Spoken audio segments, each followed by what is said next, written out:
All right. Hello there and welcome. And what's up with the chat window? It looks weird. Hello and welcome everybody. Hello.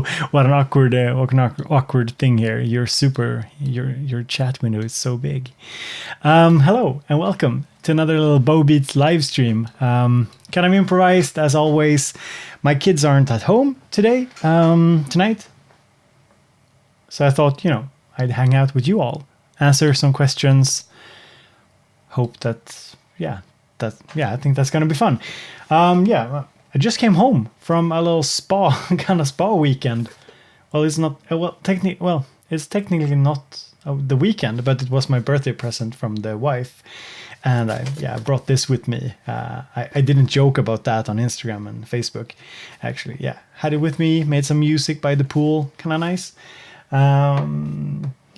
So welcome to a little live stream. If you're here watching after it has aired live, what should you expect? Should you stick around? Well, you should expect a lot of discussion around synths, music production, maybe life in general. And that's about it. I don't have a particular content for today's live stream. It's just kind of a Friday hangout to see all of you guys. I just felt that was a good thing to do. Thank you for the birthday wishes. It was actually a week or so ago I did a little stream, but due to family, the kids have been sick a lot, so we had to postpone the little spa weekend thing to this Thursday. But it was nice. I'm feeling refreshed, and I'm also testing out my little streamer deck. So it's the first time we're testing it out, so I can mute. And I can bring myself back, and I can do all manner of stuff. I can go, wait, is this... Hello, Big Bow. And we can jump here. Streamer software, I'm back. So that's cool. We can play an ad. And do a ton of stuff. So, what's up? I'm gonna see here who's here. I see Clough, Asaya, good seeing you all. Dream Crash, good seeing you. KCC is here. He says, hiya back. DJ, FX All, Mix. Hey man, back to you.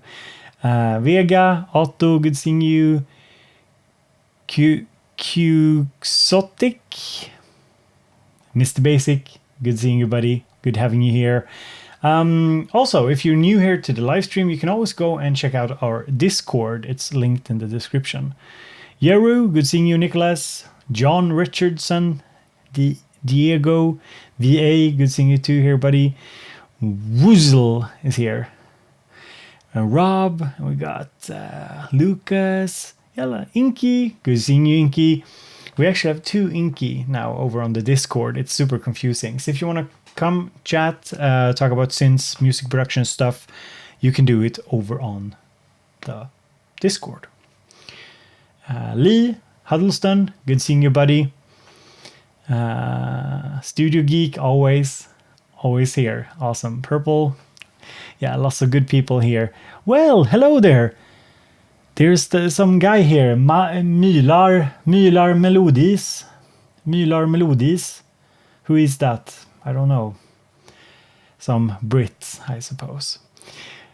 All right, so let's see here. I saw a question earlier. Affordable Groovebox. I think like affordable circuit, Novision circuit. This one, less affordable. This is the MC101 from Roland, but it's been kind of good fun to use it.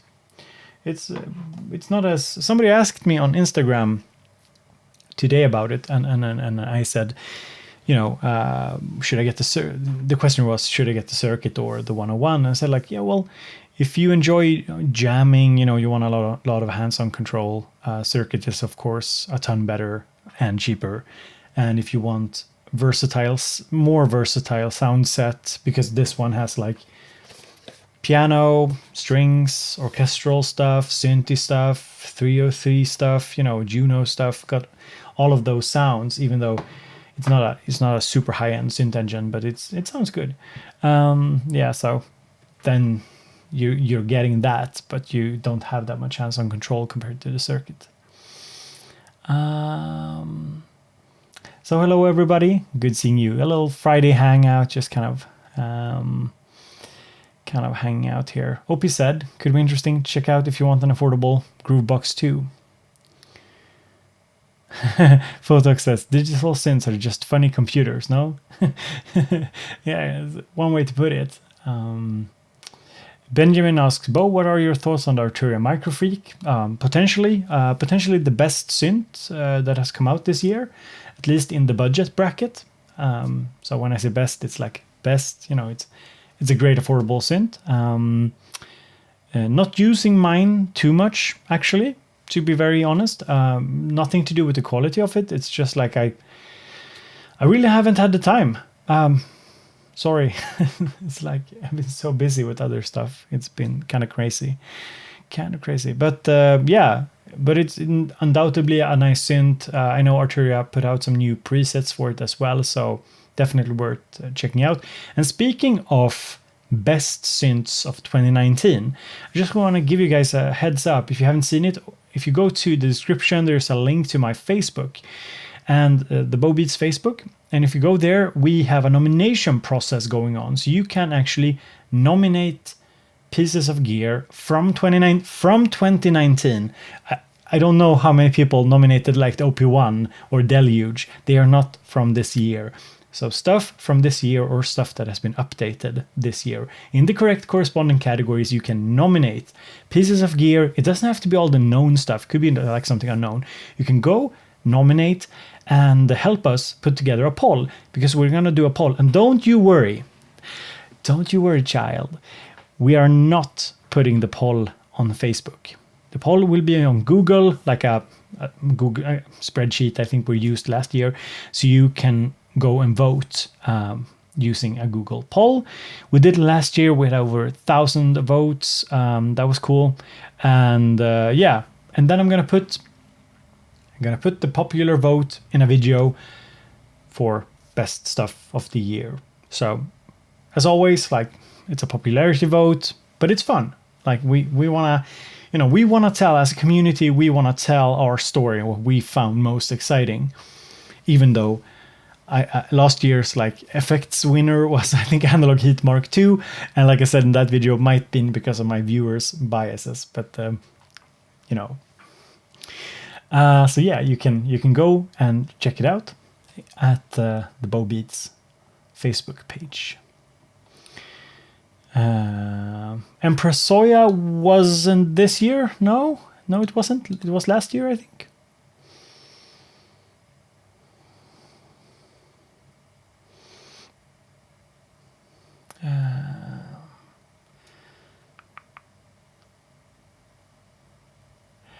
Inky, I could never know that you loved MPC Live. Like, I never, sorry, you can't vote for it in this year's poll, though.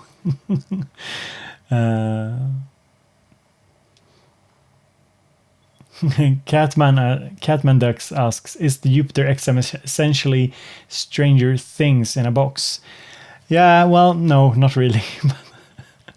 And that video is sort of in the works. I have a Patreon exclusive like little sound demo of it, but yeah, I need to get some more work done with Jupiter XM.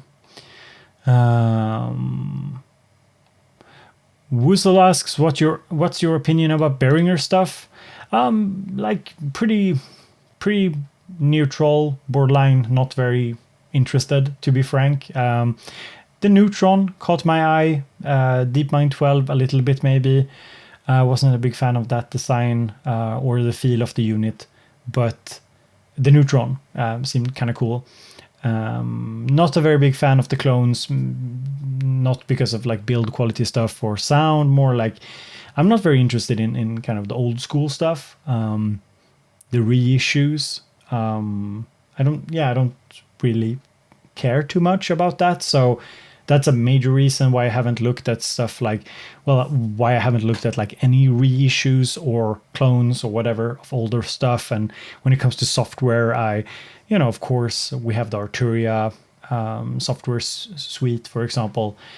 But I just haven't checked it out that much. I was playing with IK Multimedia's software as well. They have, what was the name of it? I don't remember, but they have this software suite as well, which is also like cloning or replicating the sound of the classics. And like all of this sounds good, it's cool and all, but it's not been something that's been particularly interesting to me. So I think that's the main part of it all. So whether or not it's a clone from Behringer or a clone from another company, I've just not been very excited. OP1 versus OPZ, what's your preference? I haven't tried either very much, so I couldn't really say. I think I have a feeling that I would go for the OP1. If you had to choose between Minilogue and Microfreak, Minilogue XD for sure. Sorry, Arturia, but Korg just pays a lot better. No, but the Minilogue XD is definitely it's like the Microfreak is not as versatile. So the XD is like the one thing. It's just because it's so expandable as well with the custom effects and custom oscillators. So yeah.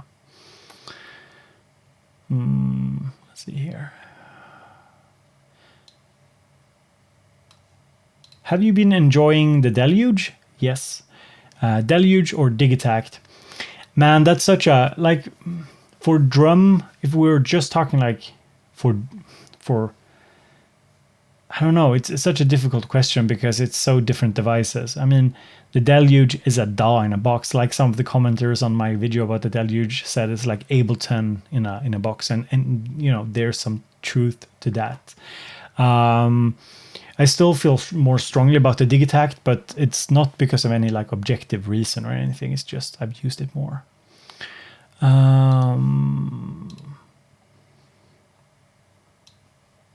The Hydrosynth, Insect God says Hydrosynth best of the year. Yeah, possibly. It's up there, definitely. Photox asks, would it not be nice to have a soft editor for the MC101? Yeah, that's something that confuses me, and it's really on my list of things I'd like to bring up with the Roland about the MC101. It's like, why isn't there an editor? Why isn't there a librarian? Why isn't there easier sample management functions? There's a lot of these things which I kind of want to bring up as potential things they can improve upon. That's for sure. And having like a software editor for the synth engine, that would be like, I kind of get why they didn't include that many options on the unit itself. It would be really annoying to do a lot of tweaking on it because of the screen. But you could have a software synth editor for sure.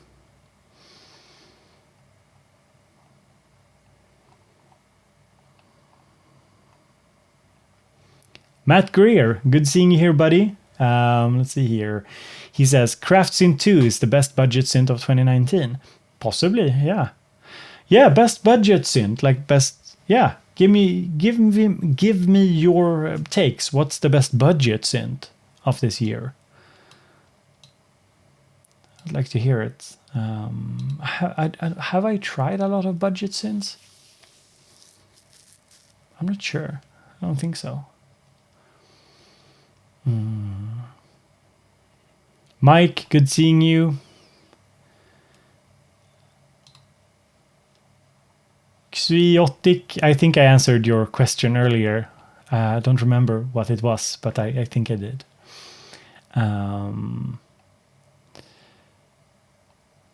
Nightshade, good evening to you, sir.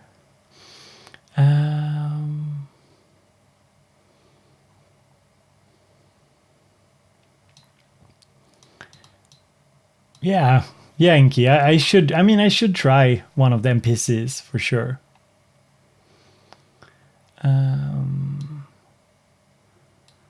I'm looking forward though to trying the Argon 8 from Modal. That one could be really interesting actually, for sure. Isaiah, I don't know about any good oscilloscope VSTs. Sorry. I'm one of those guys that definitely one of those people who have a little bit of a hard time with oscilloscopes. I'm starting to get the appeal, but I've always felt that it was, I don't know, it's something very technical about it. It's like you're seeing the sound, and in one way it's cool and all. You can see how the sound changes when you shape it. But somehow there's some fundamental thing about it which makes me feel it's more so an engineering thing than an artistic thing, if that makes sense. For me, I mean, you tell me I'm probably wrong here, but I've always felt that it's more like you're looking at this. It's a little bit like when you have a graphical EQ.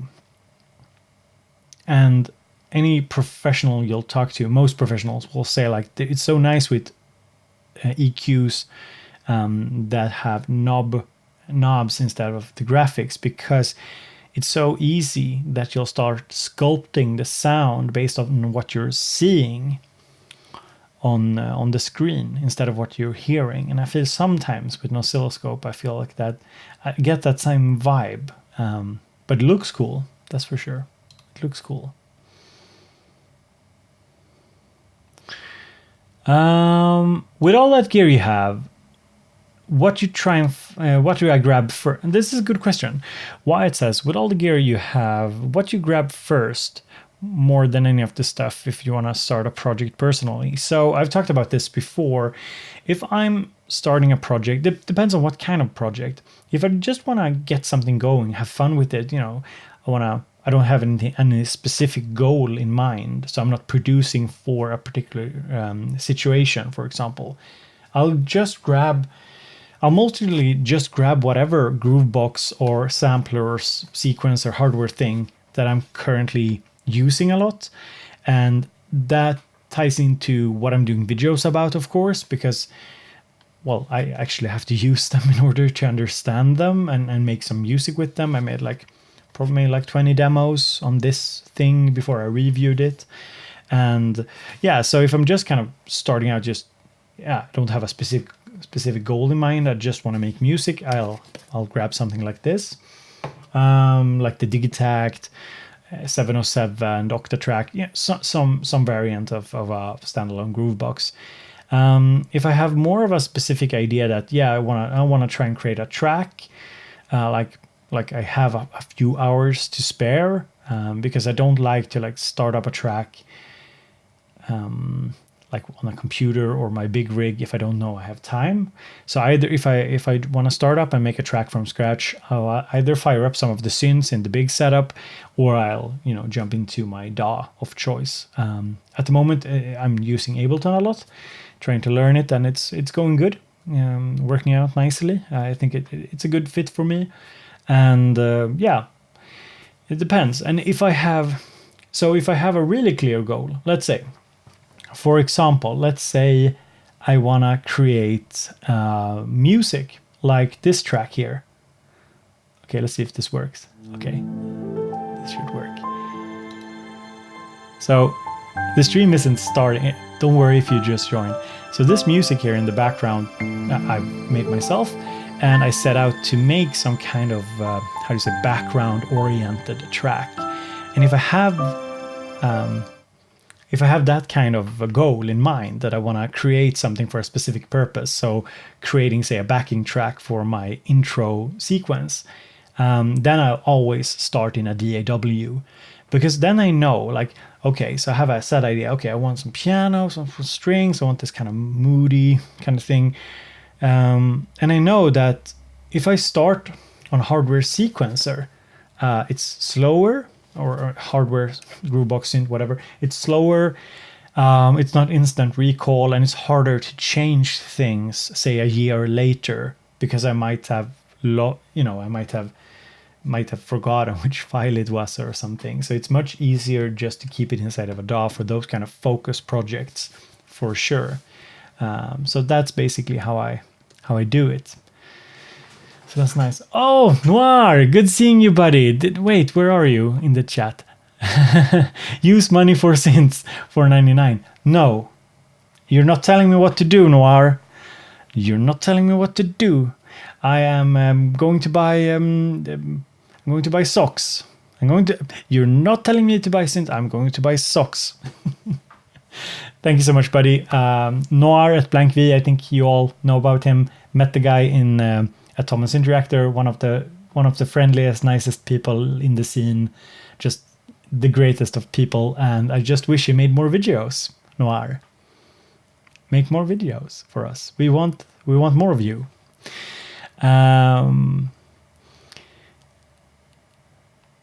Let's see here.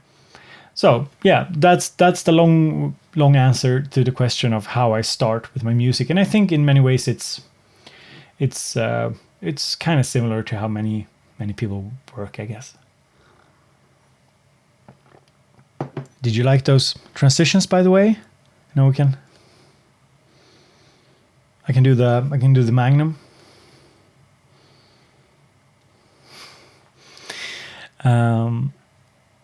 Yeah. Let's see here. Really looking forward to the Udo 6. Any negative thoughts on it or things you're hoping to see addressed in a final product?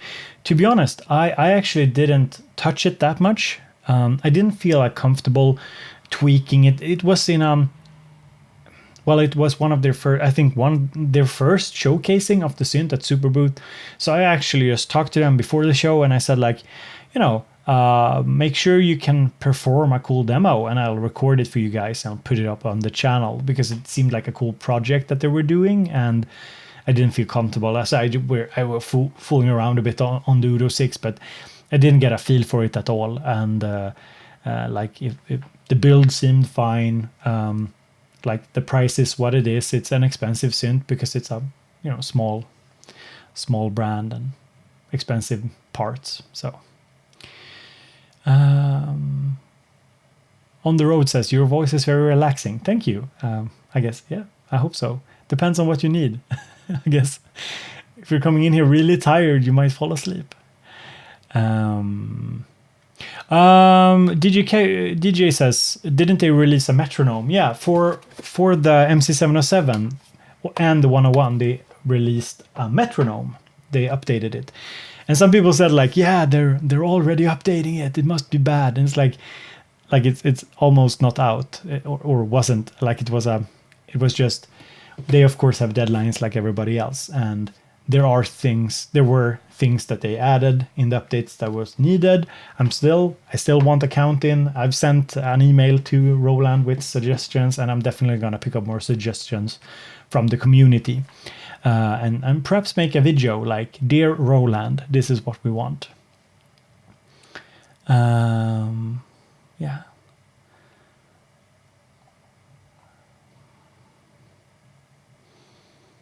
Do you use Octatrack anymore?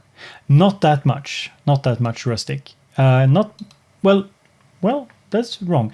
I used Octatrack as an effects unit. So I use it, but I don't use it standalone that much. So I think it's one of those devices that I really want that I really want to have. It's hard to have it, I think, in a large setup as kind of a sampler drum machine. For me, it's more fun to combine it with one or two synths, maybe sample stuff, like I did with one of the songs I released, Prudence, that I sampled the Mother 32 into it and made basically the entire track out of it.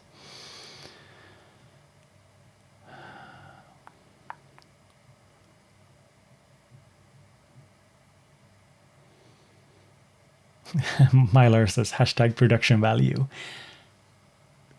Production value.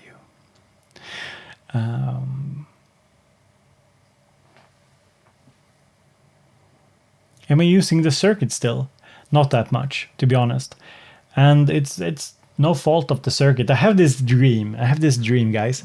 If I get a larger space, I will definitely make like a little circuit shrine. I think that could be really fun, and use it maybe for live stream jamming or something, having an easy to go setup for that, because I really like it. I think it's a great product. I stand by it still, but after 80 plus videos about it, yeah, it's not as exciting anymore. Yeah, so I have it. It's actually tucked away very safe and nicely. I have 2 of them even, and I actually bought both myself. And yeah, it's something I want to bring back into the channel, maybe for a live stream or something if I have a larger space. But at the moment, it's like, where am I supposed to put them? It's like I don't. It's a silly problem, but it is what it is.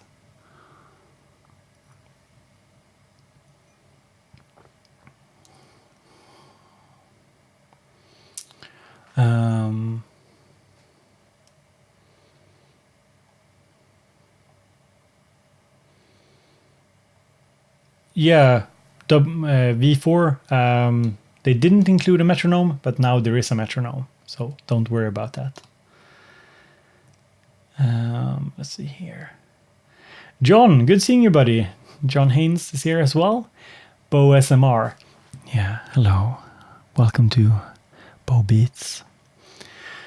I had the funniest hate comment the other day. Somebody said he couldn't watch my stuff because he felt he was watching like a religious cult leader or something. It must be the hair. I mean, you guys are in my cult, right? So if I tell you what to do, you'll do it.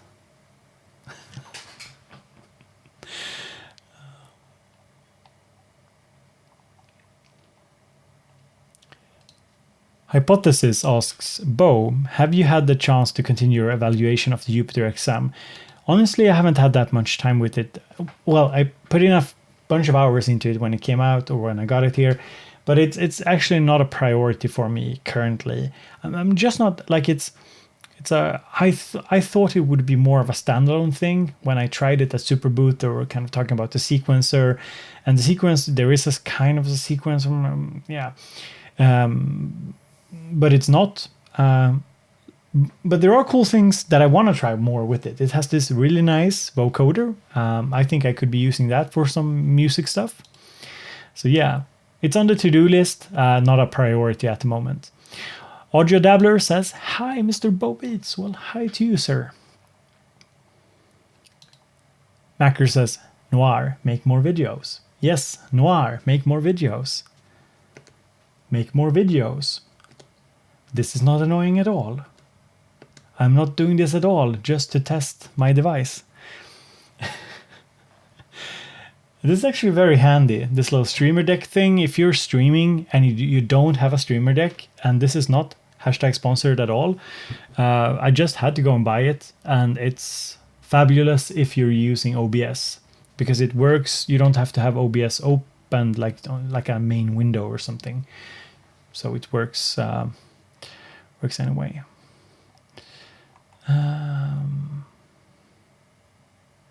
Haven't heard anything about the Pulsar 23. Maybe somebody else in the chat has. Just know that it's very exciting. I'm not sure if I'm getting one or if I'm buying one, or like people will be all over that for sure. But it does look cool for sure.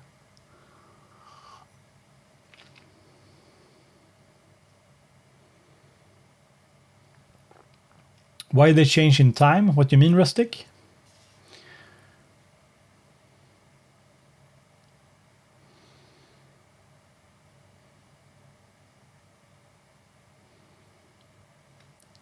Crimson Analog asks, hey Bo, I'm working on my synth studio and I'm a little confused on what to buy. What are the basics that I need to invest in? Well, first off, Crimson, let me see here if I can pull up something here.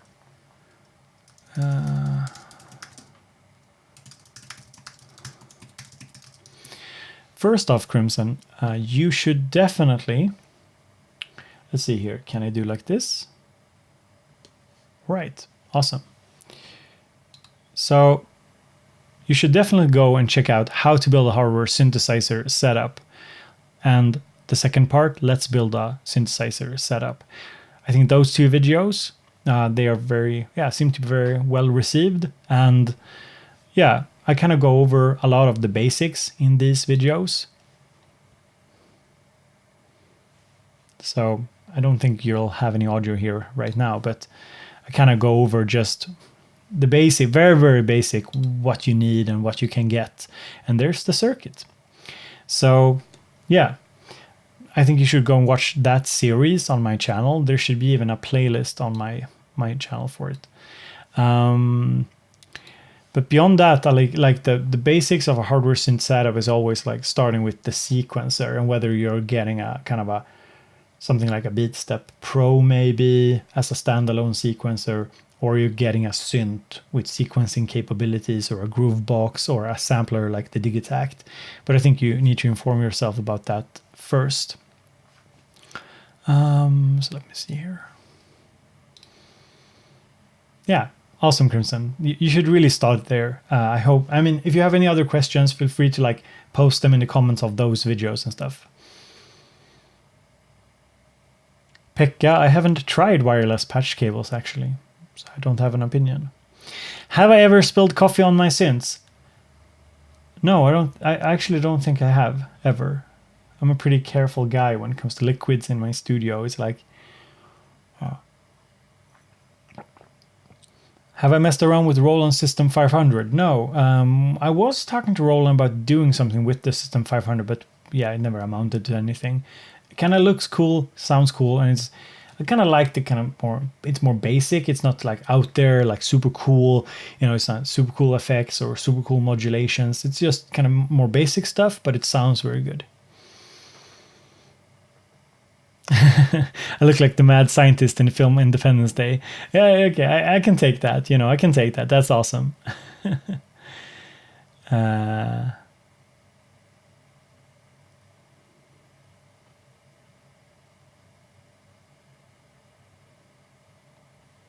Sasha, what do you mean? He don't answer every question, only what he likes or what's important to him. Well, yeah, it's kind of hard.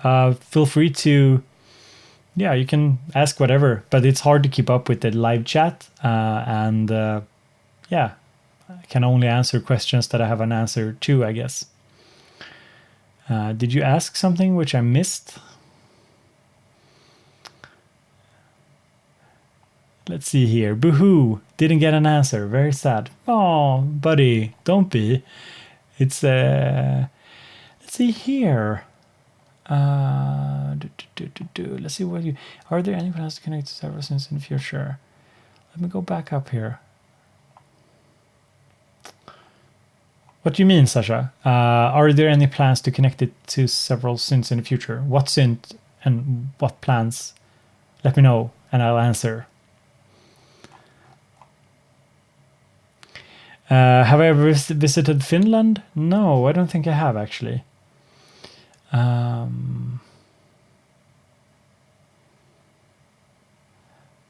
Yeah, but Mike, guys, there is a metronome on the 101 now. The 101 has a metronome. The 707 has a metronome. Don't worry, it has a metronome. There's an update. Update it. It has a metronome. Still no counting though. Roland, what are you doing?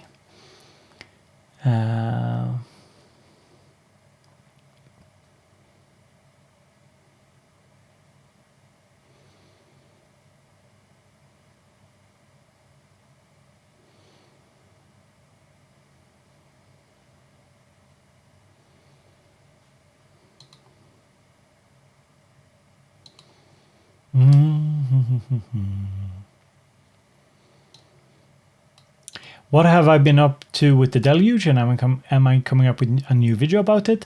Maybe. I haven't ruled anything out. The deluge is one of those things that I think will make appearances on the channel, as I explore it.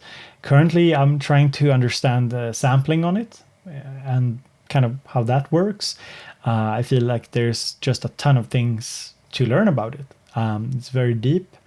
I'm not really sure exactly where it fits in my workflow at the moment.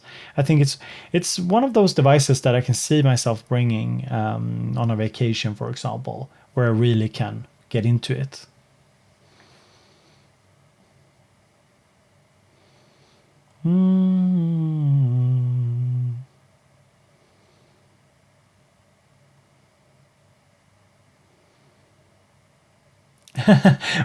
Went back in time and watched your first ever video the other day. Nice short hair. You should put it on the stream for us all. Okay, Sonic, you got it. Let's pull up. Let's do this. This is not a bad idea at all. Let's see here. Bow beats. Let me see. Let's see videos. Okay, let's go back. I don't think, I'm not sure if I can have sound for this, but let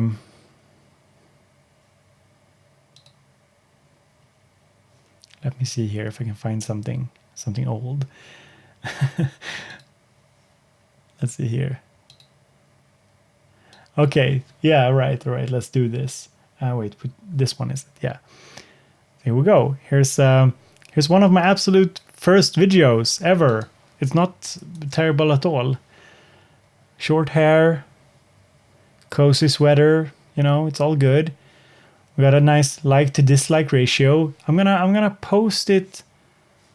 Wait, how can I do this? Okay, I'm gonna post it. Can we for my ego's sake? How do I get out of this now? Okay. For my ego's sake, I'm gonna post the link, and you can give it some thumbs up and for my ego. No, but that's one of my absolute first videos that I ever made. It's I don't think it's not really that good.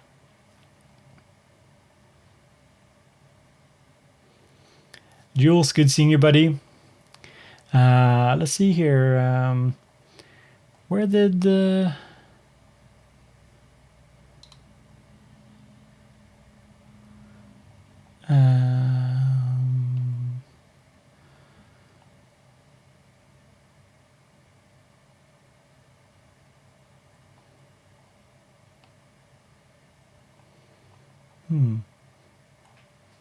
Oh no, Sasha left us, and I was about to answer the question.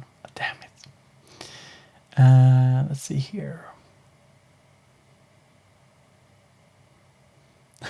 Checking the phone. Yeah, I had a timer on the phone. It's like 10 minutes on the phone. What are my 3 favorite synths right now? What do I enjoy the most right now? I have to look around. Hydra synth for sure. I really want to make something more on the Hydra. What else? Well, like I don't want to say like the MC101. I actually use it quite a lot, but it's more because it's very convenient. It's almost like a video game. You can sit in the sofa. It's like easy just to mess around with. Yeah, I don't know what I'm enjoying the most. I'd say probably XD, Minilogue XD, the Hydra synth, and the Matrix Brute, because of secret reasons that may or may not be out there. I've seen posts on forums about it, but for secret reasons that will be unveiled soon, the Matrix Brute has risen up again in my life. Yeah.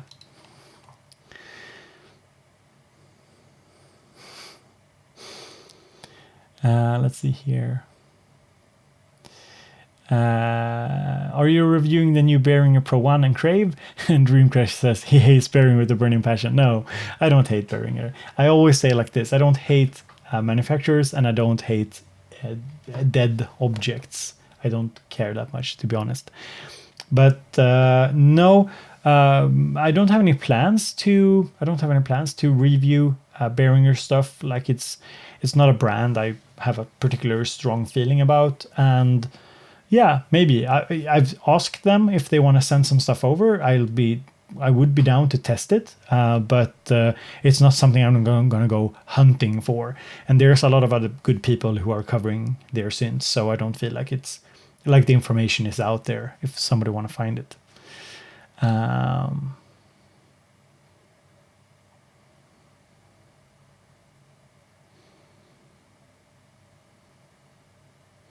Yeah, I tried the Waldorf Quantum at Thomas Synth Reactor, but it's it's an overwhelming synth. So you still have the same chair, but you talk much more these days. Yeah, yeah, pretty much. That's yeah.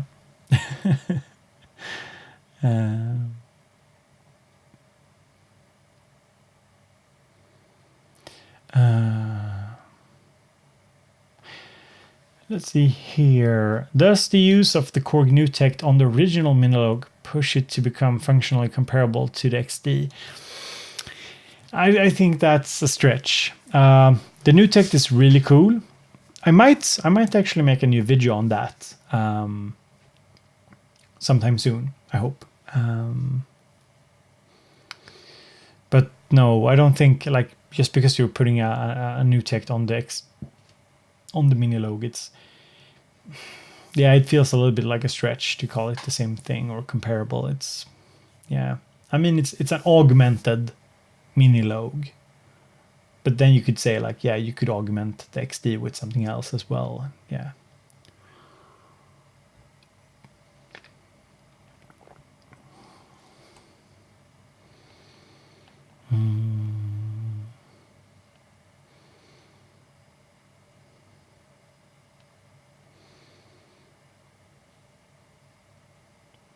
Insect God says that ASM is killing it with their Hydra synth. The build is gnarly. Yeah, the build of the Hydra is quite insane actually. It's one of the most nice feeling synths just physically that I've tried in a long time.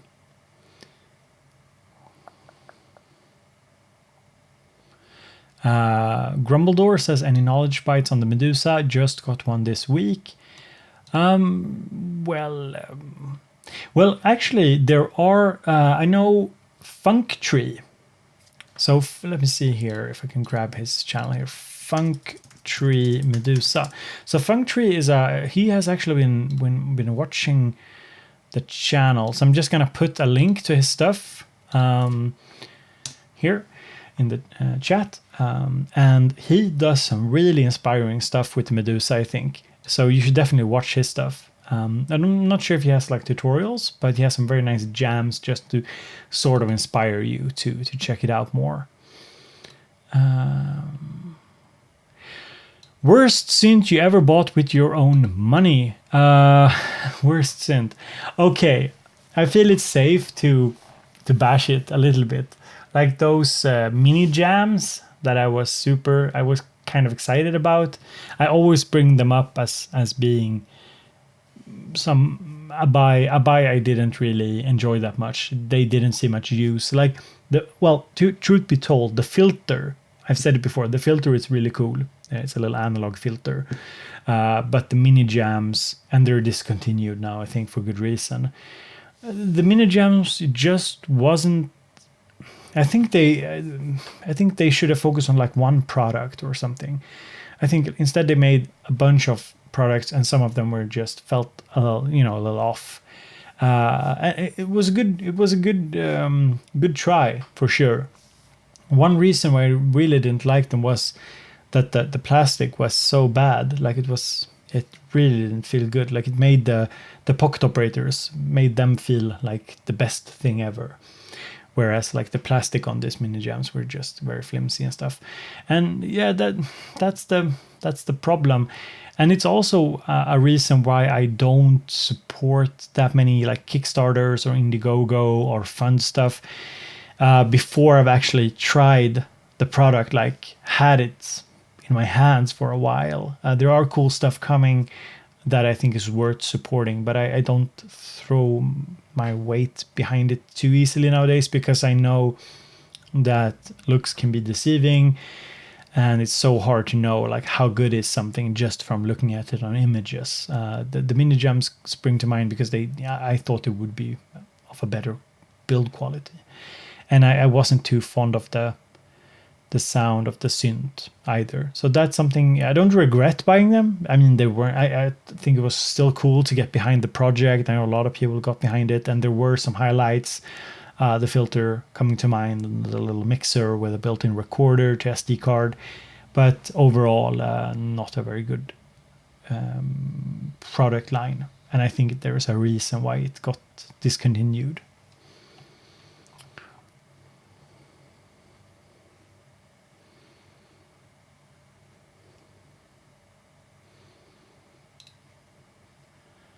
To be honest, Mike, I think I've met Dr. Mix, and he's a really, really nice guy, for sure. He's a really nice guy.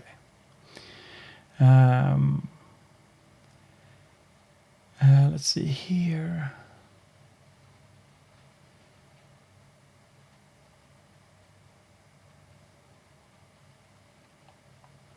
What are hello there, Mick. Good seeing you, buddy. Oh, DivKid, good seeing you here as well. A lot of familiar faces indeed. Let's see here.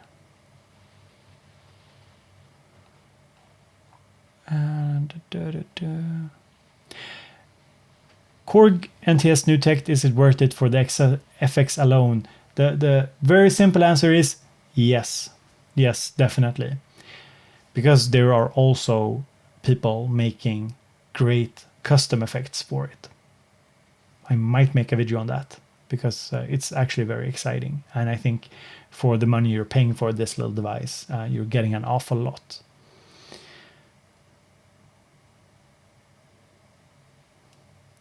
Any synth YouTubers you wouldn't describe as a really, really nice guy? There's this guy, DivKid.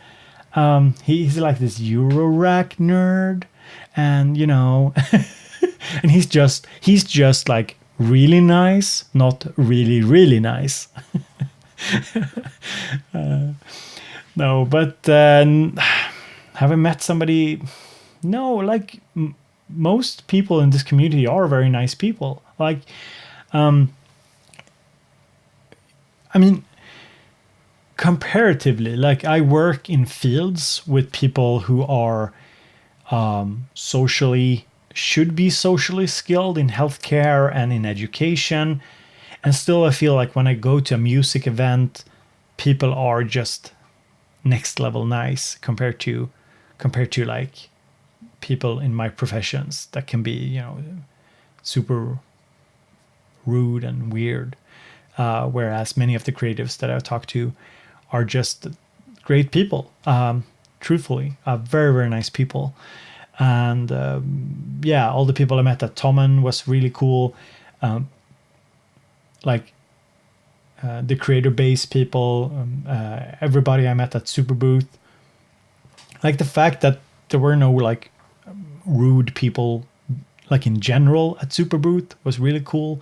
Like even people, I mean, I don't pretend like everybody loves my content or whatever. I mean, we all have different preferences. I don't watch every other music YouTubers content either. So like that's cool. So even when I met somebody and they're like, yeah, I know of you, but I don't watch your content. It's not for me. I don't like it. It's like they were still cool about it, like nice about it, mature, and I really enjoy that. There's no, I think the English word would be like animosity and anything. I think a lot of like mature and good people, and I really enjoyed that a lot, to be truthful. And it was the same at Creator Base as well. Mick is here. He's with native with native. Sorry, it's like my wife. She always confuses Novation and native. So now I've started to. She's always like, "Oh, that's the Novation thing," and I'm like, "No, that's the native instruments thing." And she's like, and she does the classic that every person who's not into music production does, like, but it has the squares. It has the squares. As if guitars are all the same just because they look. I don't know. But yeah. what were I saying? Yeah, so creator base was also like that was also a little weird for me, and I told people when I was there, like, because a lot of the people there are more hardcore beat makers, so we don't come from exactly kind of the same musical background and everything, but everybody was like really cool and nice. And one thing, and I think this is a good point to talk about it, I saw a comment earlier about Dr. Mix, and the thing is, like, you have to remember that in order to it's you can always, let's see if I can phrase this correctly, you can always come off as being, like a little bit of a how do you say, I don't like the word narcissistic because it kind of devalues that word. I mean, there are people who think that I'm like, oh, he's full of himself, blah, blah, blah, because I'm sitting here and talking to a camera. It's like, you have to put on a bit of energy. I can't like sit like, hello, guys. Welcome to my stream.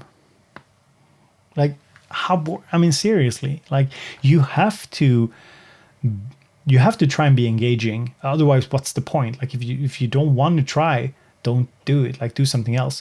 So I think it's important to note that just because somebody seems a little annoying on camera or obnoxious even, most people are like really good people when you meet them, and their style of content might not resonate with you for whatever reason, and that's fine. That's just how it works. And I think we should just, as a community, try and not place too much focus on it. I know, for example, there are other YouTubers that are more, more outspoken and they're brash and they do crazy stuff. And of course, people can both enjoy that, but get more annoyed about it. Where there's creators that are more kind of mellow, really mellow, and they don't talk much about themselves and stuff. And to some, that's more appealing. So yeah, I think it's good to recognize that we shouldn't infer too much from how people behave on a camera. I mean, it really is really hard to say a lot about somebody's personality from just the way they act in front of a camera. Hopefully over time, when people see my videos and they meet me, and they maybe see me in different settings, you get a feeling for who I am or what I act like. But of course, I have to put in a bit of extra energy whenever I'm shooting something, because honestly, like, if you're just been changing diapers on your kid and you're tired and you still need to, you have a deadline to shoot. It's like, come on, let's do it. Like, wake up, let's go. You have to put on the energy.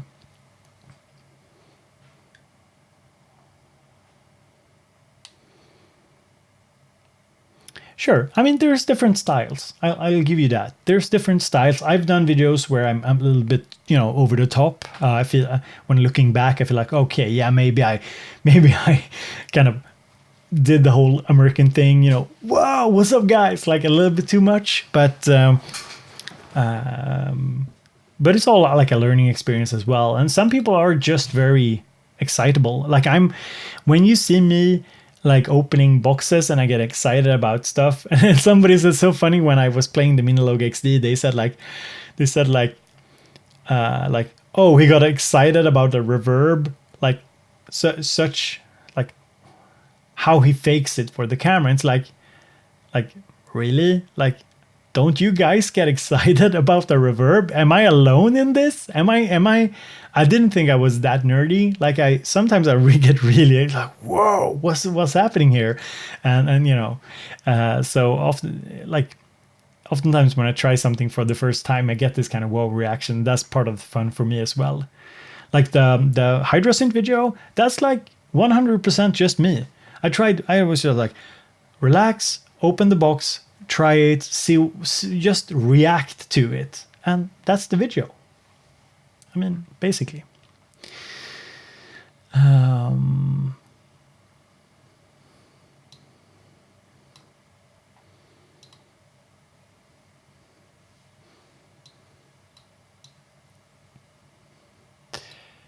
Did Ola recommend me the chair? No, this chair, I bought it because I'm a gamer. I'm a gamer, bro. I used to play StarCraft competitively, like not on a pro level or anything, but pretty hardcore. So yeah, I got a chair, and it's actually very good. It held up.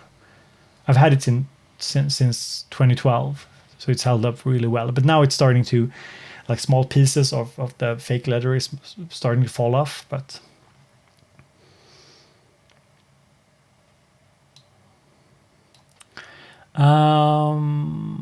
yeah.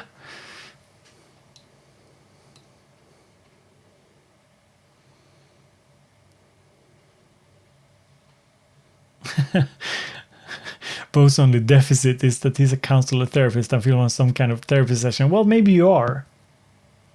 Maybe you are. Maybe that's what you're here for. Some synth therapy.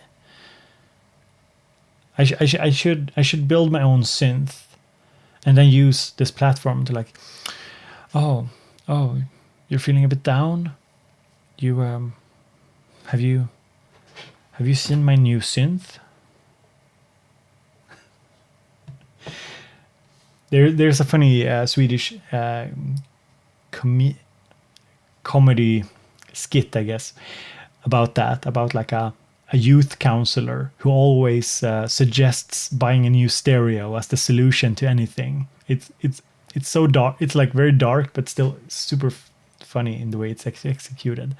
Like somebody's calling in all upset about something, boyfriend left them or something. And it's like, yeah, have you tried to? You should go and buy the new.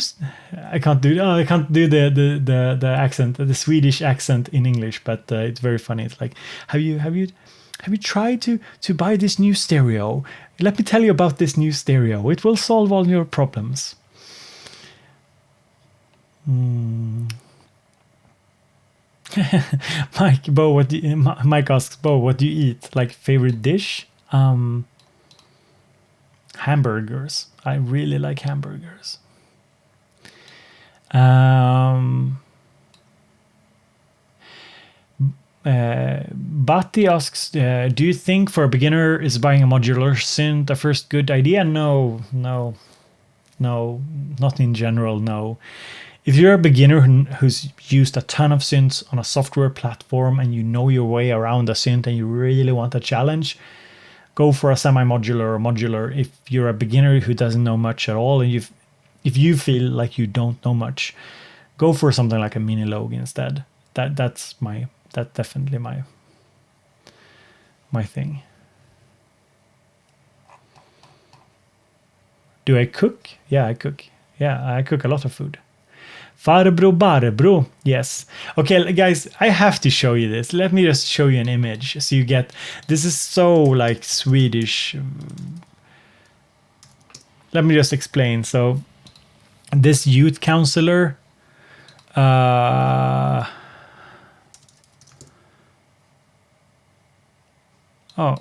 Farbror Barbro.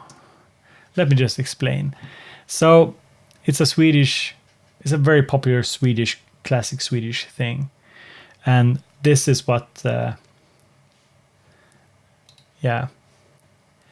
And yeah, so it's a guy pretending to be like a counselor. And she says, and this is a classic quote, she says, there are no shortcuts to the perfect sound. So when people are calling in with their problem, she's like, but there's no shortcuts to the perfect sound. There's no shortcuts and you have to have this new receiver. It's yeah, I'm not sure if it translates well, but it's hilarious if you're Swedish. It's just so well made. Let me see where am I? Your Swedish accent sounds more English than your normal English. Okay, strange. Oh, maybe. Yeah. I've actually tried to not try so hard. So in many of my recent videos, I speak a little bit more Swinglish because I try and just relax a bit more. And yeah, so people have been noting. I've gotten the PewDiePie comments a few times now. Mini Logue Lightworker. Yeah, Mini Logue. You should definitely check out. If you're looking for like a beginner synth, The Minilogue XD is your best bet, I think.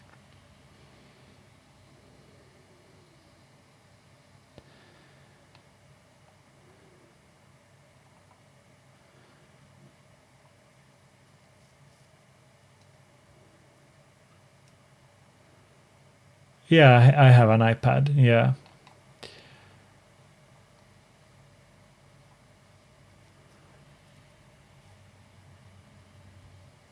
What do you listen? What do you use to listen to music? Hi-Fi Studio Monitor, headphones. I listen to a lot of the music. I'm just listening to in my AirPods, the Apple AirPods, because they're very convenient. But okay, this is a good topic.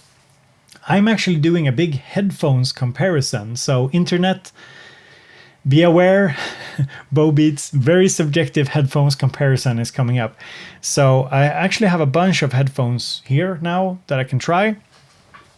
So for example, the let's see here. Can we do? Yeah, we can do. So these ones here, the Audio Technicas M50X. Of course, we have the Neumanns and Mick. I don't have the cord on the wrong side. The Neumanns have the cord on the wrong side. It's not supposed to be on the right side, Neumann. It's supposed to go on the left side. Or wait. Yeah, exactly, on the left side. So, and also let me, yeah, 1 minute. I'm just gonna grab, so, yeah. Wait, what's going on here? Okay, so I'm gonna test a few other headphones. So Sennheiser sent over their HD 650s. And the reason why I wanted to check the 650s out was because a Swedish podcast that I enjoy about music production, actually they had them very highly ranked. So I thought they'd be cool and to check out. So those are coming in the comparison video. I got some AKGs coming. And the reason why Sennheiser, why I wanted to try a better pair is because these are actually like my go-to for everyday listening. The HD 598s. Because they are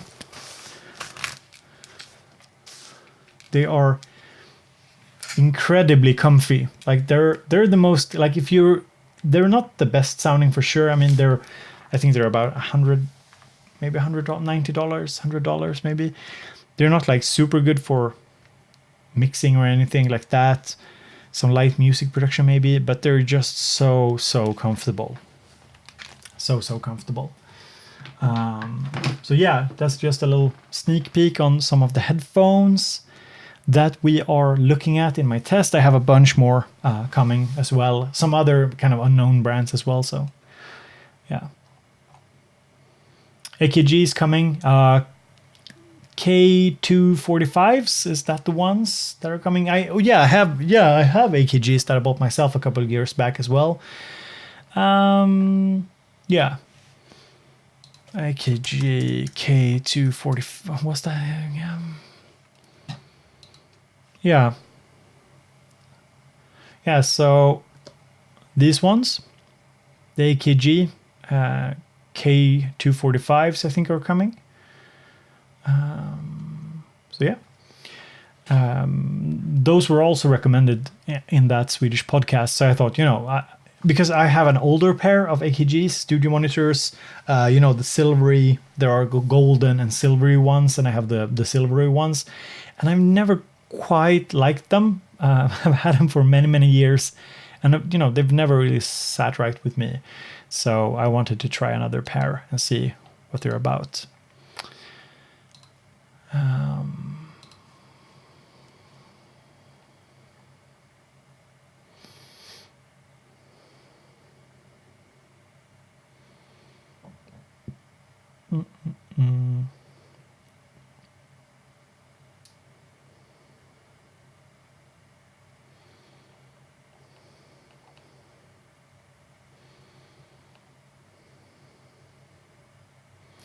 Yeah, Bayer Dynamics is a brand that I really want to get in touch with as well. So if you're watching Bayer Dynamics, I want to get in touch with you. I definitely want to try some of their stuff as well. What I'm doing, the video isn't coming like super soon because I actually my process is that I'll be actually using all of these headphones. Some I've already used for quite some time, and I'm going to use some of these headphones a lot in different situations and see what I think about them and how kind of the mixes translate from one thing to another.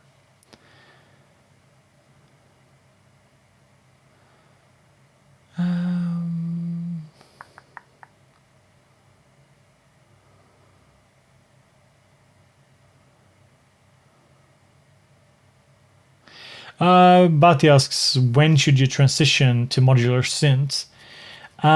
Like, if you're really interested in the whole concept of modular, you can, of course, start there. But it's a little bit of a different journey, I think. I think that once you've understood the basic concepts of synthesis and you feel like you're starting to playing a synth and you feel like okay, so I wanna do these things that I can't do on this synth because everything's interconnected already. I can't modulate different things with other things. Sorry if this makes sense. It doesn't make sense. Basically, when you've come to a point where you want more control over the signal flow and you feel like, okay, yeah, but I'd really love just to be able to take this LFO and control my envelopes with it for some reason. When you're getting to that point, I think it's a good time to start looking at modular when you really feel that need.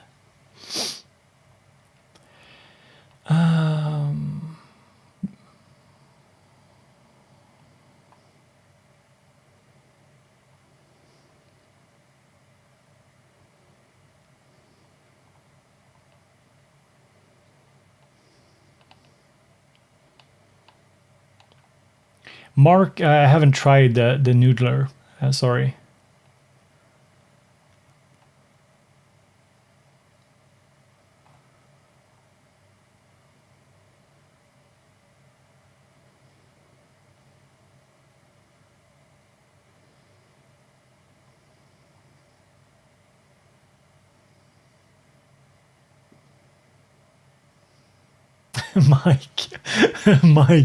Mike has the best comment. Go buy modular when you want to make songs without a verse, bridge, or chorus. Hey, I think. Wait, what's this? Oh, damn! I had such a good comeback, Mike. I had such a good comeback. The guy that makes the long live streams. God, why don't I remember his name? He does URAC modular. Colin Benders. Colin Benders. I think he would disapprove of that comment. Oh yeah, really good point here. You should definitely try out VCV Rack. Let me link VCV Rack for you guys. Let's see here, VCV Rack. So you should definitely try. This is why didn't I think of this? You should definitely try VCV Rack for modular beginners and pros too. So VCV Rack is a software that you can use. It basically works like a URX system. You have your modules and you can start there. And if you're really getting the hang of it, if you think it's super fun, you can go deeper, or you could just, start spending a shitload of money on the modules instead. Yeah, VCV Rack is really good.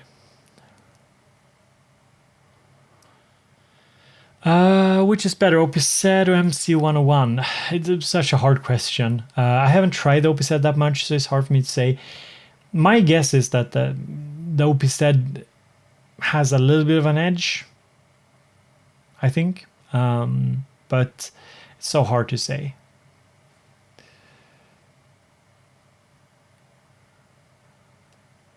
Clonhead, good seeing you, and thank you everybody for being here. So we've been live for a while. I'm gonna do something here. I'm gonna test something. It's probably going to be annoying. I hope I won't. I won't. I hope you won't mess up your speakers or anything.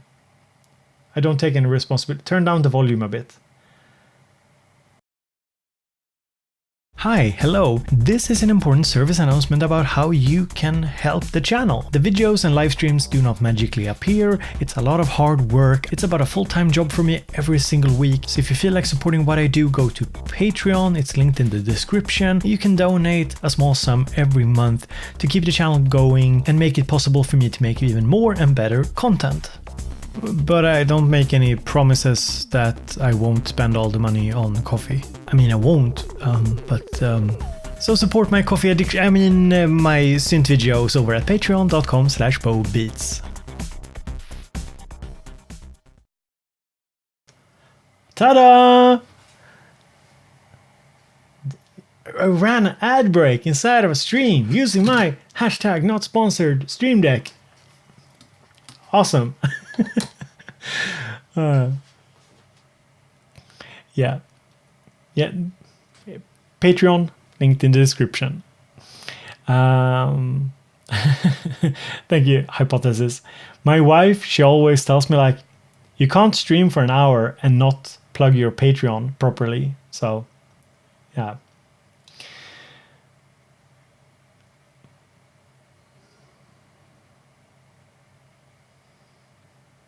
Truth Seeker, good seeing you here as well.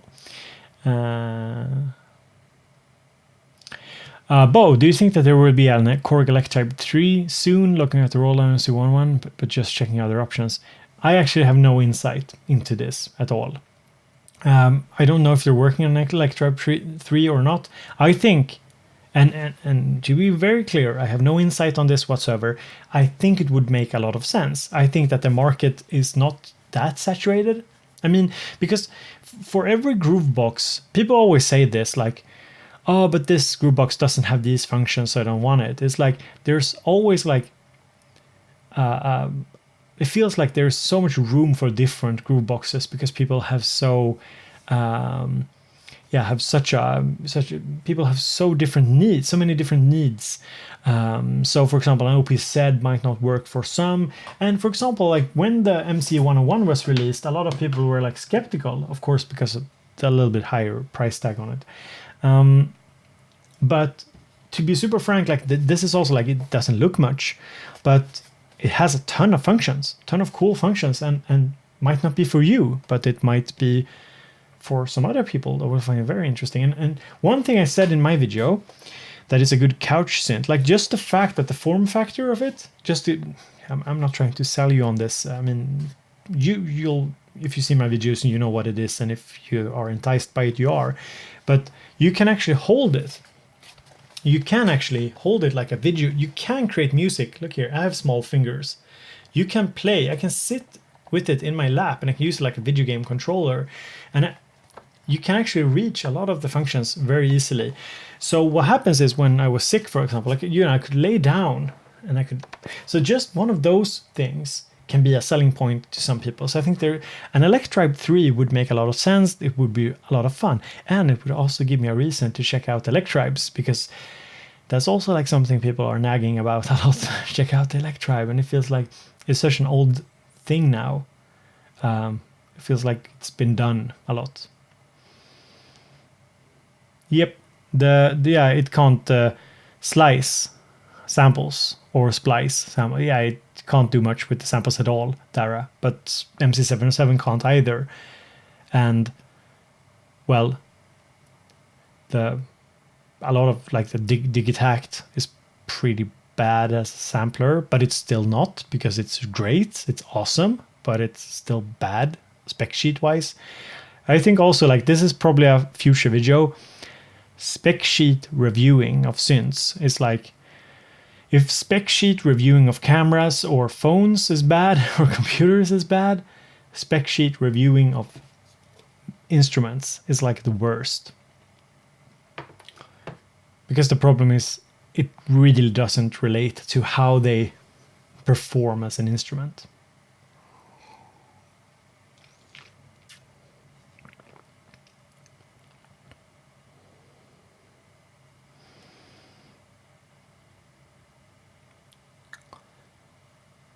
Joffrey asks, hey Bo, do you have collaborations planned for either video or music maybe? Yes, for video mainly. I'm mainly doing video collaborations because it's my video is my platform. We are doing, so this is a good time if you haven't heard about it before. We are doing, of course, an end of the year video like we did last year. Last year we had a bunch of cool people on. If you haven't seen it, you probably have, but let me bring it up.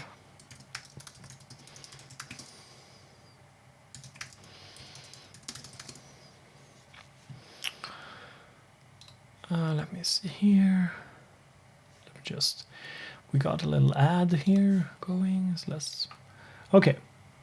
So last year we did this video here with a bunch of cool people. Loop Up was in it. Jade from Dallas Jamming. Accurate Beats. He is still in the hospital, by the way. He posted on Instagram, so he's having a rough time, Accurate. Yeah, we got this bloke here. Like, he's putting on a tie and everything, looking sharp. And yeah, Jacob Hack, all the nice people. So we did this last year, and we're gonna do it again this year. Best synths and music production year of 2019. It will be different. The people in it will be different. I won't have the same guests, and the focus will be a little bit different as well. So yeah, it will be different, but great, I think.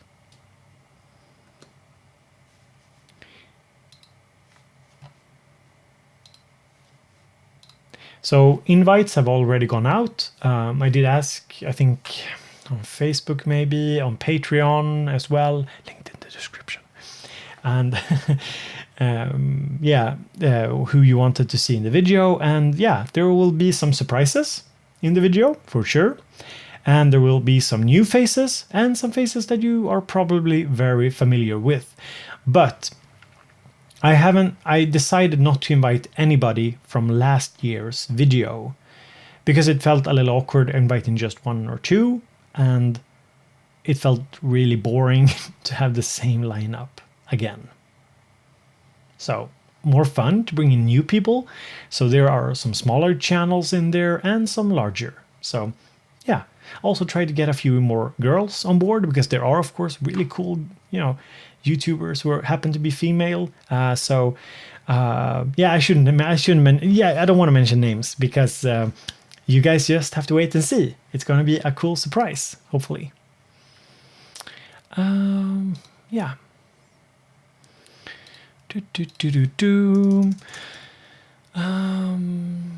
So also, if you're here now and you didn't hear it before, go to my Facebook. It's linked in the description because you can nominate also. So for that video, the end of the year video, we're going to have a popular vote. So you all will be able to vote on the music gear of 2019. So at the moment, we're taking nominations, not votes, only stuff from 2019 over on Facebook. The poll will be public on Google, like a Google spreadsheet or something like that. So we got that sorted. We're gonna do it the same way we did last year. And a lot of people are gonna say, why wasn't this nominated? Why wasn't this blah blah blah blah blah?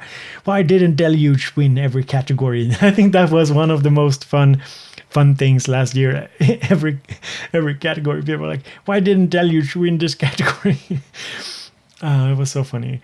It's like, Deluge isn't even from this year. So, sorry. However, Deluge could win Best Update to a Hardware Synth. So that's possible. So we have a bunch of categories and gonna try and make it an interesting showing, I guess. Let's see here.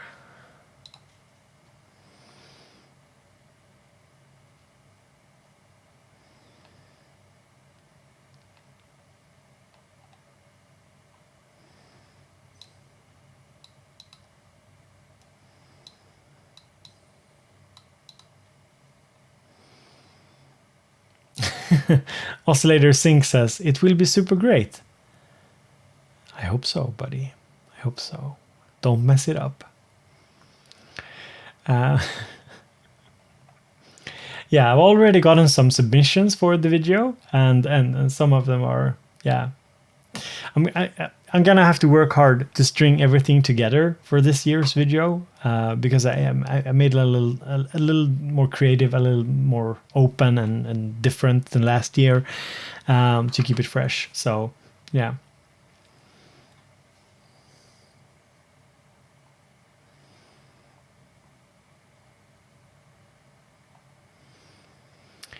Sorry, by the way, if I missed any question, just repost the question. If it's important to you, I'll try and see it.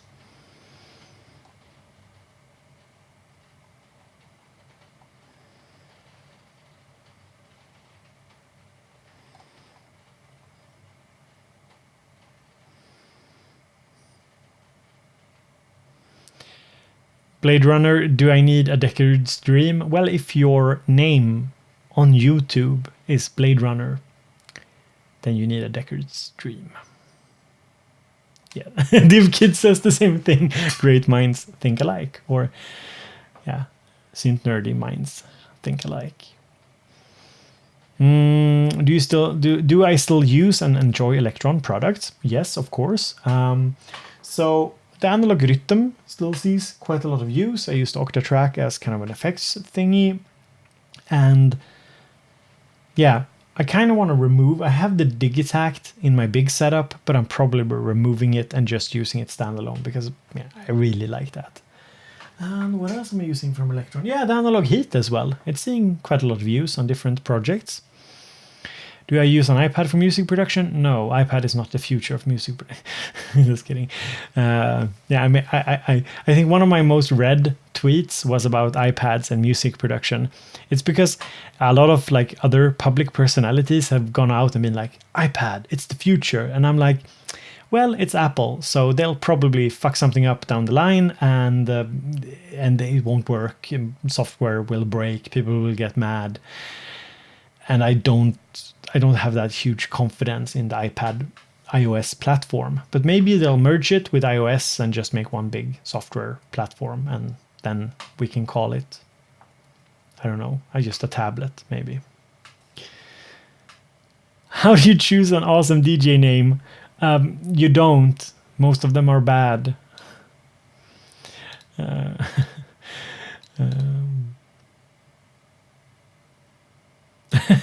Screw Apple until they give us a headphones yak. Yeah, I don't know. Yeah. I mean, iOS for music making, and then they'll remove the headphones jack at some point, and that will be super annoying. Oh, Ballroom asks, Bo, apart from the long-awaited overbridge, in what direction do you think Electron will go with their next products? So this is yet again a topic I don't have any inside information. Like, I'm not talking every week to Electron about what they have coming up. I think they have made a model samples. So I'm guessing model synth would make sense to make a small form factor synth in the same form factor, because all their other synths there are multiple things with the same form factor. So it would make sense to have like the entry tier with the model sample, model synth, model drum machine or something, and then you'll have Digitact and Digitone, and I would love like a third device. I'm not sure exactly what that would be, but a third thing would be cool. Maybe you guys have a suggestion for Electron. And then we of course have the higher end, the Mark II stuff. I really wonder if they'll make an analog keys though. Analog keys Mark II. I really wonder. It's such an undertaking. I would be surprised to see one, to be honest. They made the Digitone keys, and I would be surprised to see an analog keys Mark II. I don't know. I don't have any inside knowledge on this. I just have this weird feeling that it won't make sense.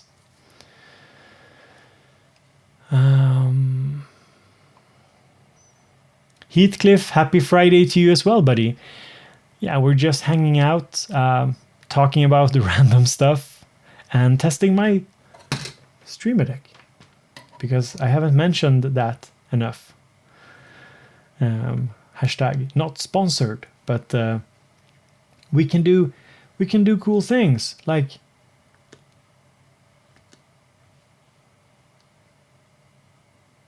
wowee and way.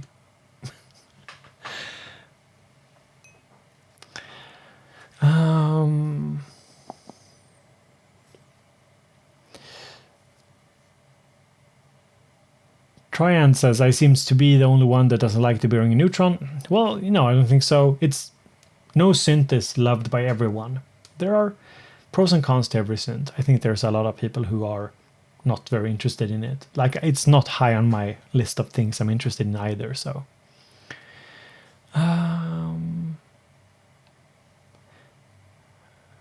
DivKid asks, how's the streamer treating you? Is it just shortcuts for OBS? Yeah, so the streamer deck that I'm testing today, I picked it up just because it has a ton of, let me see if I can focus. Yes, so it has a ton of shortcuts for like my main window. You can see here I have my little ad that I showed you earlier, my Patreon ad, and I have some shortcuts in here. And yeah, it's very, like I have, at the moment it's a very rudimentary setup that I'm using, but I also use it for other things when I'm not streaming. So yeah, it's really cool, Ben. If you're using OBS, it's really cool.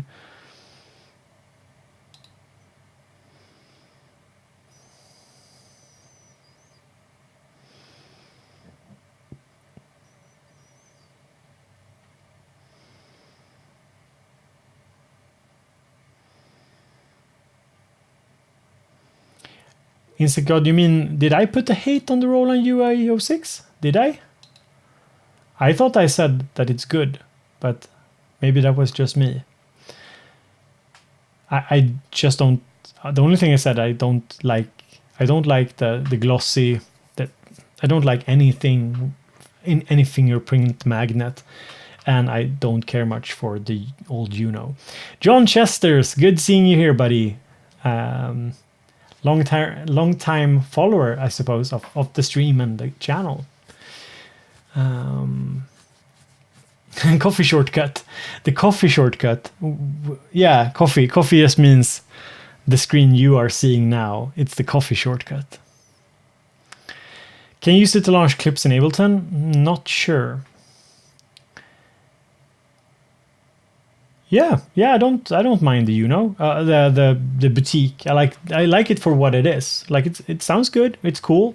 It's not my kind of synth, but I mean, I don't have to love everything. I had the funniest comments on that video, like, if you don't like the why are you reviewing the boutique? And it's like, isn't it kind of good that I'm not a big fan of the classics if I'm reviewing a synth? Otherwise, it's always like, how does it compare to the classics? Like, Jesus Christ, like how so boring, and or simply like you're so biased because you love the sound already. Isn't it exciting to have somebody who's like doesn't care? And I've said it before, this is also why I don't do much reviewing of clones and reproduction and reissues, because people just get upset with you for not caring. Like the biggest non-issue for me is whether or not the RD8 or the TR8S or the Roland Cloud sounds like the original. Like that's the biggest non-issue. Like they sound good. They're good instruments. Whether or not they sound exact, like such a big non-issue. I think that's one of the most annoying and pointless things in this whole scene. Like it's so pointless. It's like some weird fetishism that I don't get. But I can also see that the reason why I don't get it is because I don't have any sort of relationship to those classic machines.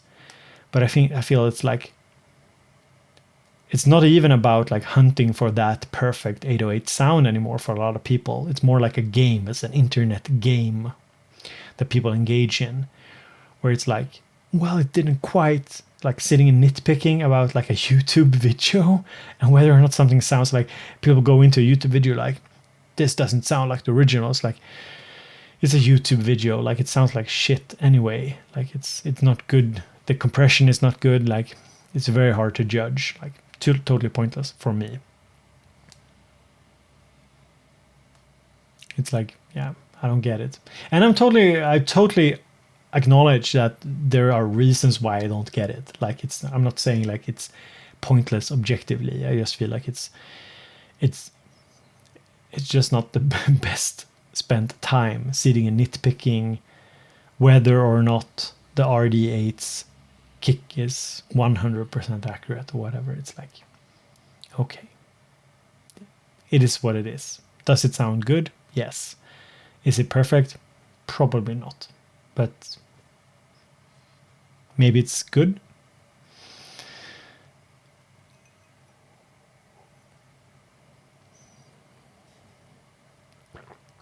Joshua says, I wish YouTube had an I'll normalize and compress my own damn audio option. Yeah, but that probably would make for a very bad listening experience though. Thank you, Hypothesis. Like some people always try and make it so, like, because I'm a nice person. Like I'm saying it's kind of self-aware. Like I don't like to shit on stuff. I just don't find it very entertaining. I don't like to do drama videos.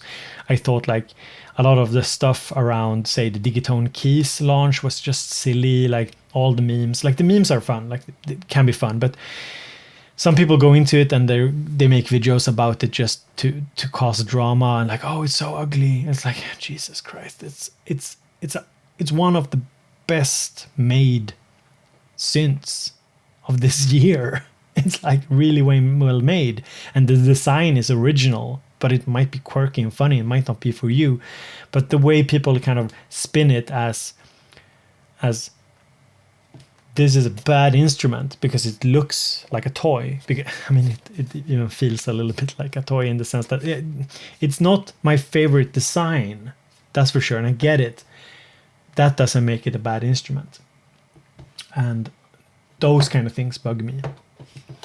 I don't get riled up just because the Digitone keys has a weird layout. Because if I get riled up about that, I just wouldn't go and buy it. Like, it's that simple. Nobody's buying a Digitone keys and like go, oh wow, I didn't see. Jesus, I can't play this. The mod wheel is too far off. I had no idea. How did this happen? How did I buy this? Why didn't anybody make a long rant video about it? Like, come on.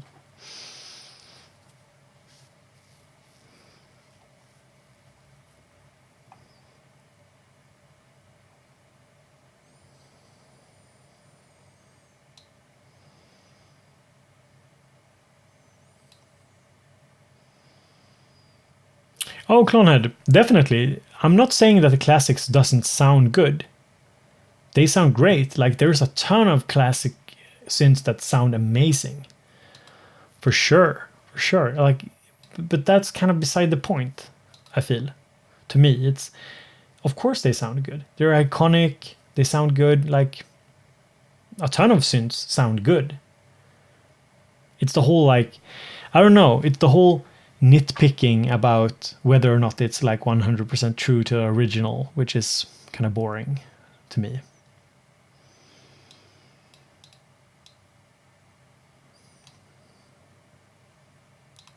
Big Bad Wolf, good seeing you, says, I'm a coffee roaster. Wow, that's really cool. I get that you're always busy though. I have a local coffee roaster. I'm often there, but he's like, we're talking, but he's always working when we're talking. But he's, yeah. You know, hit me up on my email. I think it's linked in the description. I had somebody else send me coffee. Julian or Justin sent me coffee. It was really good. And I was very happy about that. It's just a very sweet thing. Any chance that you'll attend NAMM in the US? Yes, in the future. They actually invited me to NAMM this year, and I I kind of wanted to go, but at the same time, I've had sort of already decided not to go because I have Sound Meet. So I'm going to Sound Meet on the 1st of November. So Sound Meet is 2nd to 3rd November in Italy, in Torino or Turin. And yeah, I'm doing that. And NAMM is like, for me, I think it's about 30 hours travel just to get there. And it's with the jet lag and working and expenses, it's just crazy. Like it's, I don't think I want to start off the year with that. I want to focus on Superbooth. I'm going to go there definitely. Next year, I'm going to try and be in Berlin for more days. I'm thinking like maybe to do something in Berlin. I don't know, a meetup or something, or I don't know. I want to do something around the event. That'd be fun. That'd be really fun. Yeah. Bati asks, as a last question, do you think Teenage Engineering's pocket operators are ideal for first synths? No, they're not. If you're looking for something inexpensive, the Volca series, we have the Volca keys, for example, could be a really good first try. Then we have Reface CS from Yamaha. Those are very accessible synths. The Reface series, the CS is fun. But I would look at maybe Minilogue XD. It's a little bit more expensive, but I think if you're really serious about getting a hardware synth, look at the Minilogue XD. That's just my go-to thing. Yeah, I should, Mike. I definitely should.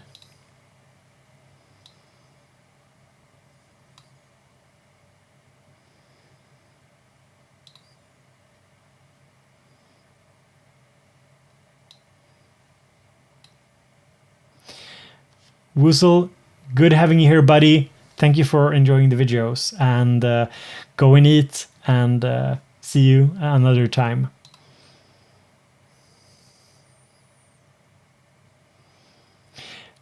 Michael, I've heard about stuff like that, though I'm not a big fan of adding stuff to the coffee, because if you need to add stuff to the coffee to cut bitterness, it feels like I'd rather get a coffee with a lot of taste. So I do a lot of like these single origin coffees, like a little snobby coffees, but we have local roasters who make like single origin coffee, and it's very tasty.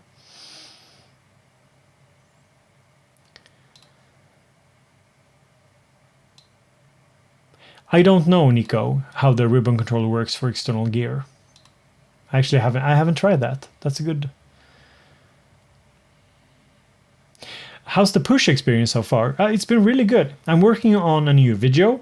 I'm going to check out a new software for Ableton, an Ableton specific thing. And it's drum sounds, kind of talking about classics. It's classic drum sounds.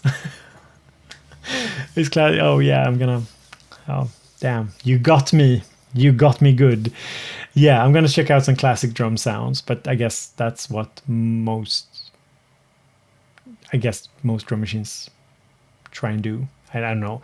Yeah, we're gonna check out some classic drum sounds, and I'm gonna do it with the push, and I've been testing it. I mean, I'm finding it's really cool. I like it. I really like Ableton, actually. It's large, though. It's large and heavy, and there are many things which I enjoy. I think are better executed in the design of the Machina. I think the Machina overall is like it's nicer screens, nicer pads. Like it just feels a little more. I don't know. It feels like the push does a lot, but the Machina does it in a way which is more like an instrument to me.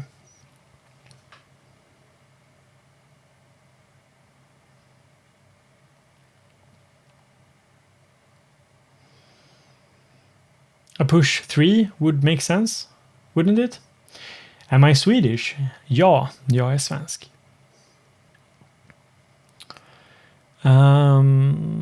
Let's see here. I'm just going to see if there's any other questions up here that I missed. Uh, Andrew Brooks says, "Coffee junkies of the world unite." Yeah, yeah. So I actually went. I said this earlier on stream. I posted a picture like with my MZ101. I have it here. I have it here because I've just came back from a little. My birthday present from the wife was going to a spa actually, and that was really nice. One of like the first vacations I've had in a very very long time. So I brought some stuff with me, made some music there. It was nice, just relaxing. So I just came back from that, and the kids aren't home tonight, so it's really good. So I could live stream a bit, hang out with all of you. So that was yeah, that's my weekend. But the point was the spa had the most terrible coffee ever, and I told them politely, like a Swede does. I told them like, yeah, this coffee, it's not the best. So you should look into coffee, because they were really good with the food and everything. So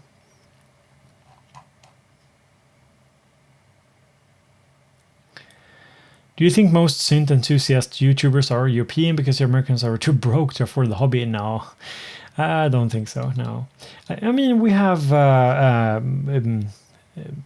don't we have plenty of people in the US? Mark Doty's in the US, right? We have Ricky Tines is in the US. So yeah, there's people over there for sure.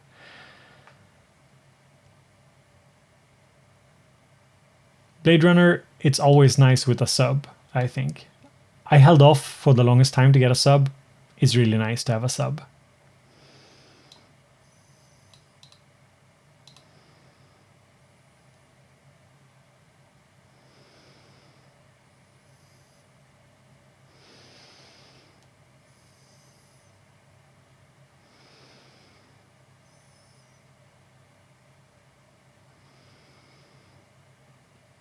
Yeah, Jeremy. Sorry, I'm getting a little tired.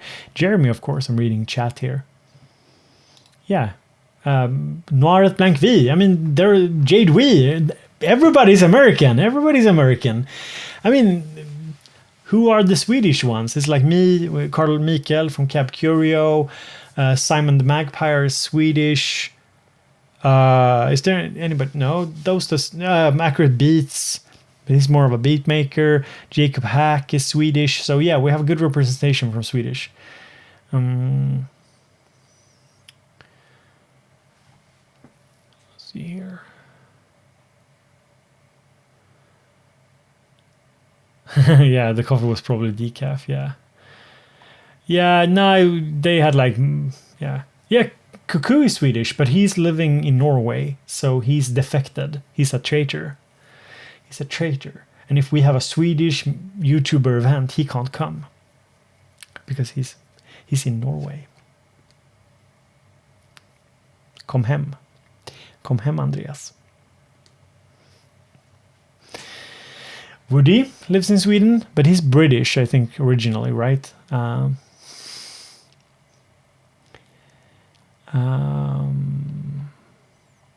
I mean, there are plenty of Americans. What would you suggest for a cheaper sampling hardware synth? Audio Dabbler, how do you mean? Sampling hardware synth? Do you mean to sample into the computer?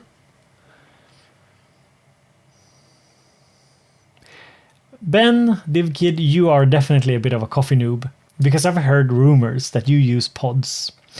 And if somebody is using pod coffee machines, they're not a true fan of this channel. No, drink whatever coffee you guys want. No, don't.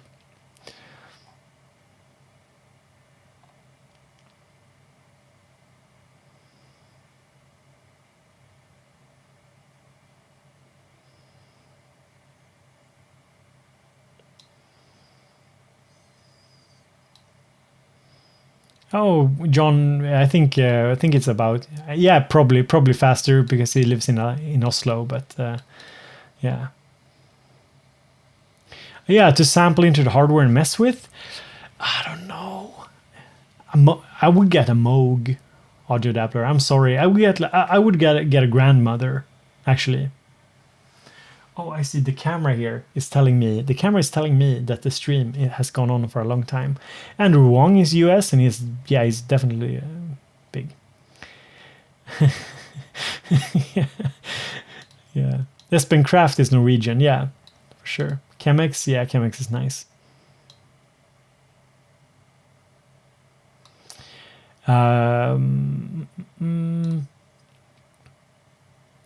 All right. Oh well. Yeah, my camera is dying. It's 10 o'clock here in Sweden in the afternoon. It's been great hanging out with all of you. Thank you so much for. Yeah, I was like sitting here. I was like, what should I do? Like, should I make some music? Should I hang out with my wife? I was like, no, that's boring. And the camera died. So yeah, and I'm like freeze framed. I'm like freeze. there's Farbro Barbro. There's, yeah. If you didn't hear that joke before, so you know what?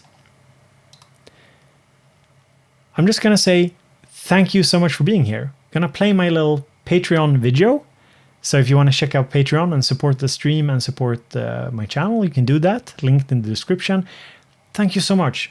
Sorry for cutting it short, camera died and everything, but thank you for being here. I hope to live stream soon again. And next year, I'm going to do YouTube full time. So there will be a lot more streams. And if you want to support towards that end, yeah, Patreon is the best way. So here's my cute little ad that I made for it. Thank you so much for being here. Have a great weekend. Hi, hello. This is an important service announcement about how you can help the channel. The videos and live streams do not magically appear. It's a lot of hard work. It's about a full-time job for me every single week. So if you feel like supporting what I do, go to Patreon. It's linked in the description. You can donate a small sum every month to keep the channel going and make it possible for me to make even more and better content. But I don't make any promises that I won't spend all the money on coffee. I mean, I won't, so support my coffee addiction, my synth videos over at patreon.com/bowbeats.